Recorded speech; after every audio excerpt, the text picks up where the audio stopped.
Bismillahirrahmanirrahim. Assalamualaikum warahmatullahi wabarakatuh. Segala puji bagi Allah Subhanahu wa Ta'ala yang memiliki sifat Maha Pengampun dan Maha Pemaaf. Di antara nama-namanya yang indah adalah Al-Afu, yang berarti yang Maha memberi maaf atas kesalahan hamba-hambanya. Hal ini dijelaskan dalam firman-Nya pada surah Al-Hajj ayat 60. Innallaha la'afuwun ghafur, yang artinya, sungguh Allah Maha Pemaaf, Maha Pengampun. Dalam ajaran Islam, memaafkan adalah akhlak mulia yang sangat dianjurkan. Allah Subhanahu wa Ta'ala mendorong hamba-hambanya untuk saling memaafkan, sebagaimana firman-Nya dalam surah Al-A'raf ayat 199, Khudhil afwa wa'mur bil 'urfi wa'arid 'anil jahilin, yang artinya, jadilah pemaaf dan suruhlah orang mengerjakan yang ma'ruf, serta berpalinglah dari orang bodoh. Rasulullah Shallallahu Alaihi Wasallam merupakan teladan terbaik dalam mempraktekkan sifat pemaaf ini. Beliau tidak pernah menyimpan dendam terhadap orang-orang yang menyakiti beliau, melainkan selalu membalas keburukan dengan kebaikan.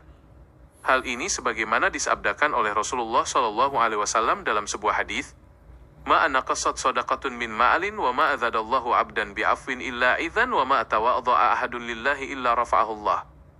Yang artinya, sedekah itu tidak akan mengurangi harta, dan tidaklah Allah menambah bagi seorang hamba karena sifat pemaafnya melainkan kemuliaan. Serta tidaklah seseorang merendahkan diri karena Allah melainkan Allah akan meninggikan derajatnya. Hadis riwayat Muslim. Sifat pemaaf Allah Subhanahu wa Ta'ala mencakup seluruh makhluknya, bahkan kepada mereka yang telah melampaui batas dalam berbuat dosa. Pintu maaf dan ampunannya selalu terbuka lebar bagi siapa saja yang mau kembali dan berserah diri kepadanya. Hal ini sebagaimana ditegaskan dalam Al-Quran surat Az-Zumar ayat 53. Qul ya ibadiyalladzina asrafu 'ala anfusihim la taqnatu min rahmatillahi innallaha yaghfiru dzunuba jami'an innahu huwal ghafurur rahim. Yang artinya, katakanlah Muhammad, wahai hamba-hambaku yang melampaui batas terhadap diri mereka sendiri, janganlah kamu berputus asa dari rahmat Allah. Sesungguhnya Allah mengampuni dosa-dosanya semuanya. Sungguh, Dialah yang Maha Pengampun, Maha Penyayang. Ketika seorang hamba menyadari kesalahannya dan memohon maaf dengan tulus, Allah Subhanahu wa Ta'ala tidak hanya menghapuskan dosa tersebut, tetapi juga menggantinya dengan ketenangan jiwa. Allah menyukai orang-orang yang mau mengakui kelemahannya dan bersimpuh memohon ampunan. Hal ini selaras dengan doa yang diajarkan oleh Rasulullah Shallallahu Alaihi Wasallam kepada Ummul Mukminin Aisyah radhiyallahu anha ketika menjumpai malam Lailatul Qadar, Allahumma innaka afuwun tuhibbul afwa fa'fu anni. Yang artinya, Ya Allah, sesungguhnya Engkau Maha Pemaaf dan Engkau menyukai pemaafan, maka maafkanlah aku. Hadis riwayat At-Tirmidzi dan Ibnu Majah. Memaafkan kesalahan orang lain juga menjadi sebab utama bagi seorang hamba untuk mendapatkan maaf dan kecintaan dari Allah Subhanahu wa Ta'ala. Ketika kita melapangkan dada untuk mengampuni sesama manusia, maka Allah yang Maha Kuasa akan memberikan balasan yang jauh lebih besar berupa ampunannya. Hal ini sebagaimana dijelaskan dalam Al-Quran surat An-Nur ayat 22. وَلْيَعْفُوا وَلْيَصْفَحُوا أَلَا تُحِبُّونَ أَنْ يَغْفِرَ اللَّهُ لَكُمْ وَاللَّهُ غَفُورٌ رَحِيمٌ. Yang artinya, dan hendaklah mereka memaafkan dan berlapang dada. Apakah kamu tidak suka bahwa Allah mengampuni kamu? Dan Allah Maha Pengampun, Maha Penyayang. Kemurahan hati Allah Subhanahu wa Ta'ala dalam memaafkan juga terlihat dari bagaimana Dia tidak terburu-buru menurunkan siksaan kepada hambanya yang berbuat dosa. Allah memberikan penangguhan waktu agar hamba tersebut sadar, bertobat, dan memperbaiki diri sebelum ajal menjemput. Hal ini digambarkan oleh Rasulullah Shallallahu Alaihi Wasallam dalam sebuah hadis qudsi. Innallaha kataba kitaban qabla an yakhluqal khalqa inna rahmati sabaqat ghadabi. Yang artinya, sesungguhnya Allah telah menulis suatu ketetapan sebelum Dia menciptakan makhluk, sesungguhnya rahmatku mendahului kemurkaanku. Hadis riwayat Al-Bukhari dan Muslim. Selain menghapuskan dosa, sifat pemaaf Allah Subhanahu wa Ta'ala juga mendatangkan keberkahan yang melimpah dalam kehidupan duniawi seorang hamba. Ketika seseorang memperbanyak permohonan maaf dan ampunan kepadanya, Allah akan membukakan pintu-pintu rezeki dan jalan keluar dari setiap kesempitan. Hal ini sebagaimana dikabarkan melalui lisan Nabi Nuh alaihi salam dalam Al-Quran surah Nuh ayat 10-12. فقلت استغفروا ربكم إنه كان غفارا يرسل السماء عليكم مدرارا ويمددكم بأموال وبنين ويجعل أسترس لكم أنهارا. Yang artinya, maka aku berkata kepada mereka, mohonlah ampunan kepada Tuhanmu, sungguh Dia Maha Pengampun, niscaya Dia akan menurunkan hujan yang lebat dari langit kepadamu, dan Dia memperbanyak harta dan anak-anakmu, dan mengadakan kebun untukmu, dan mengadakan sungai-sungai untukmu. Sifat pemaaf Allah Subhanahu wa Ta'ala yang begitu luas ini seharusnya menumbuhkan rasa harap yang besar dalam hati setiap mukmin, sekaligus mengikis keputusasaan. Sebesar apapun kesalahan yang telah diperbuat masa lalu, tidak ada dosa yang terlalu besar untuk dimaafkan olehnya selama hamba tersebut datang dengan penyesalan yang sungguh-sungguh. Hal ini sebagaimana disabdakan oleh Rasulullah SAW dalam sebuah hadis qudsi, bahwa Allah Subhanahu wa Ta'ala berfirman, "Ya ibna Adam, innaka ma da'autani wa rajautani ghafartu laka ala ma kana fika wa la ubali. Ya ibna Adam, law balagat dhunubuka anana as-sama'i, thumma astaghfartani ghafartu laka wa la ubali." Yang artinya, wahai anak Adam, sesungguhnya selama engkau berdoa kepadaku dan berharap kepadaku, niscaya aku ampuni engkau atas apa yang ada padamu, dan aku tidak peduli. Wahai anak Adam, seandainya dosa-dosamu mencapai setinggi langit, kemudian engkau memohon ampunan kepadaku, niscaya aku ampuni engkau dan aku tidak peduli. Hadis riwayat At-Tirmidzi. Bahkan dalam interaksi sosial sehari-hari, menahan amarah dan memaafkan kesalahan orang lain merupakan ciri utama dari hamba yang bertakwa. Allah Subhanahu wa Ta'ala menjanjikan balasan yang luar biasa bagi mereka yang mampu mengalahkan ego dirinya demi menyebarkan perdamaian dan maaf di antara sesama manusia. Hal ini sebagaimana ditegaskan dalam Al-Quran Surat Ali Imran ayat 133 sampai 134. وَسَارِعُوا أَلَّذَا مَغْفِرَةٍ مِّن رَبِّكُمْ وَجَنَّةٍ عَرْضُهَا السَّمُودُودَةُ وَالْأَرْضُ أُعِدَّتْ لِلْمُتَّقِينَ الَّذِينَ يُنْفِقُونَ فِي السَّرَّهَاءِ وَالضَّرَّهَاءِ وَالْكَاظِمِينَ الْغَيْظَ وَالْعَافِينَ عَنِ النَّاسِ وَاللَّهُ يُحِبُّ الْمُحْسِنِينَ. Yang artinya, dan bersegeralah kamu menuju ampunan dari Tuhanmu dan kepada surga yang luasnya seluas langit dan bumi yang disediakan untuk orang-orang yang bertakwa, yaitu orang-orang yang berinfak, baik di waktu lapang maupun sempit, dan orang-orang yang menahan amarahnya dan memaafkan kesalahan orang lain.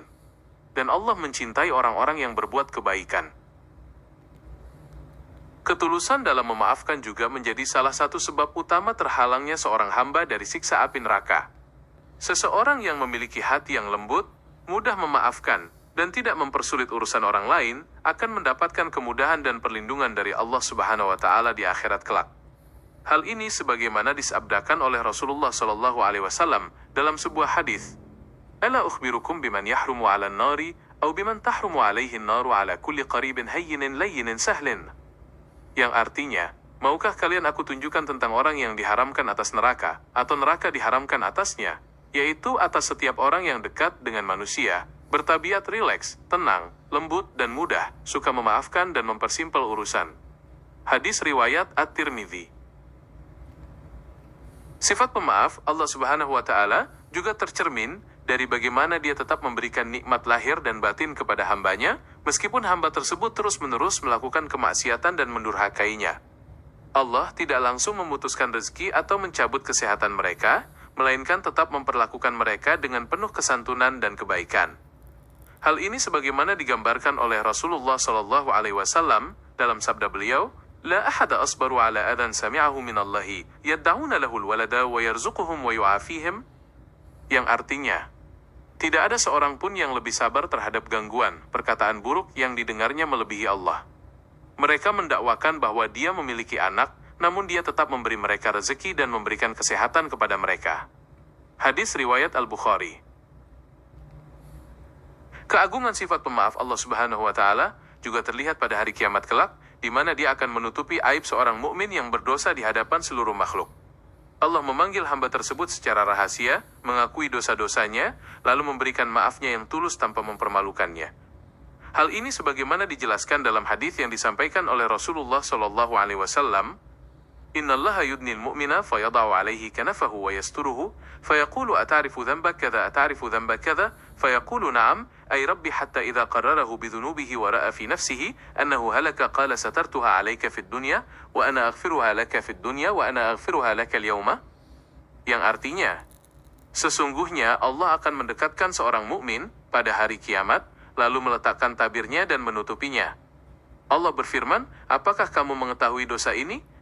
Apakah kamu mengetahui dosa itu? Maka hamba itu menjawab, ya wahai Tuhanku. Hingga ketika Allah telah membuat dia mengakui semua dosanya, dan hamba itu merasa dirinya pasti binasa, Allah berfirman, aku telah menutupi dosa-dosa ini untukmu di dunia, dan pada hari ini aku memaafkan serta mengampuninya bagimu. Hadis riwayat Al-Bukhari dan Muslim.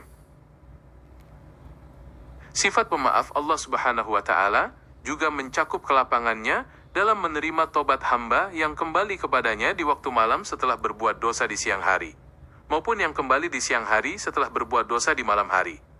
Allah senantiasa membentangkan tangannya dengan penuh kasih sayang tanpa membatasi waktu bagi hamba yang ingin memperbaiki diri. Hal ini sebagaimana disabdakan oleh Rasulullah SAW dalam sebuah hadis, Innallaha azza wa jalla yabsutu yadahu bil-laili liyatuba musii'un nahari wa yabsutu yadahu bin-nahari liyatuba musii'ul laili hatta tatlu'a asy-syamsu min maghribiha. Yang artinya, sesungguhnya Allah azza wa jalla membentangkan tangannya di malam hari untuk menerima tobat orang yang berbuat dosa di siang hari, dan membentangkan tangannya di siang hari untuk menerima tobat orang yang berbuat dosa di malam hari sampai matahari terbit dari barat. Hadis riwayat Muslim. Pada akhirnya, manifestasi tertinggi dari sifat pemaaf Allah Subhanahu wa Ta'ala adalah ketetapannya bahwa rahmat dan ampunannya akan mengalahkan keadilan siksanya bagi orang-orang yang bertauhid.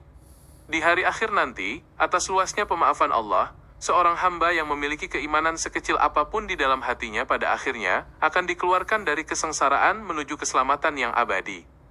Hal ini sebagaimana disabdakan oleh Rasulullah SAW dalam sebuah hadis, yakhruju minan nari man qala la ilaha illallahu wa fi qalbihi waznu sya'iratin min khairin. Yang artinya, akan keluar dari neraka orang yang mengucapkan la ilaha illallah, tidak ada Tuhan yang berhak disembah selain Allah, dan di dalam hatinya terdapat kebaikan, iman, seberat timbangan biji gandum. Hadis riwayat Al-Bukhari. Demikianlah uraian mengenai betapa luas dan agungnya sifat pemaaf Allah Subhanahu wa Ta'ala yang senantiasa menaungi hamba-hambanya yang penuh khilaf.